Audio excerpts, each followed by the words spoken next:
नमस्कार मित्रांनो. फिजिक्समधले न्यूटनचे 3 नियम परीक्षेसाठी महत्त्वाचे आहेतच, पण ते समजायला खूप सोपे आहेत. चला आज ते आपण साध्या भाषेत शिकूया. Number 1. Newton's first law of motion, also non as the law of inertia. An object remains in a state of rest or in uniform motion in a straight line unless acted upon by an external unbalanced force. याचा अर्थ असा की एखादी वस्तू जर शांत बसलेली असेल तर ती तशीच राहील आणि जर ती फिरत असेल तर ती फिरतच राहील जोपर्यंत तुम्ही त्यांना बाहेरून धक्का म्हणजेच फोर्स लावत नाही. यालाच जडत्व म्हणजेच इनर्शिया म्हणतात.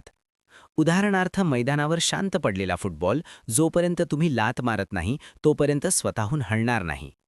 Number 2. Newton's second law of motion, the law of momentum. Definition. The rate of change of momentum of an object is proportional to the applied unbalanced force in the direction of the force. याचे सूत्र आहे F is equal to m into A.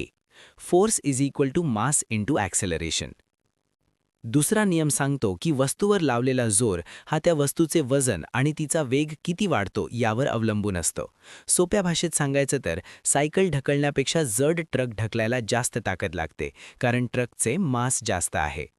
जसे की रिकामी बादली ओढणे सोपे असते, पण पाण्याने भरलेली बादली ओढायला जास्त फोर्स लागतो. नंबर 3.